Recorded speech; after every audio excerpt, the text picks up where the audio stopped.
இன்னைக்கு எங்க அத்தையோட பர்த்டே. நம்ம தான் வீட்லயே கேக் செய்வோமே! இன்னைக்கு வந்து சூப்பர் அண்ட் ஹெல்தியான ஒரு கேக் செய்யலான்னு சொல்லிட்டு, ராகி ப்ரௌனி தான் செய்யலான்னு சொல்லி ட்ரை பண்ணியிருந்தேன்.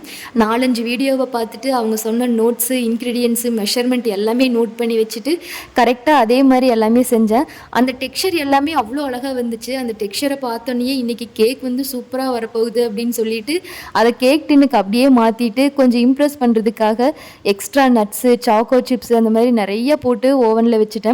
அது பார்த்தா வேகவே இல்ல. சரி மறுபடியும் ஒரு 10 நிமிஷம் வைக்கலான்னு பார்த்தா, 10 நிமிஷம் 10 நிமிஷம்னு வச்சு மேல இருக்கிற நட்ஸ் எல்லாமே கரிஞ்சு போச்சு. கத்தி வச்சு கட் பண்ண முடியாது போல, சுத்தி வச்சு தான் உடைக்கணும். அவ்ளோ ஹார்டா இருந்துச்சு. இத கொண்டு போய் குடுத்தா நம்மள கேவலமா நெனச்சுருவாங்க. கம்முனு இத வந்து நம்ம ஐஸ்கிரீமா செஞ்சிடலான்னு சொல்லி ஐஸ்கிரீமா செஞ்சுட்டு, அவங்களுக்கு வந்து கடையில கேக் வாங்கி கட் பண்ணி செலிப்ரேட் பண்ணியாச்சு.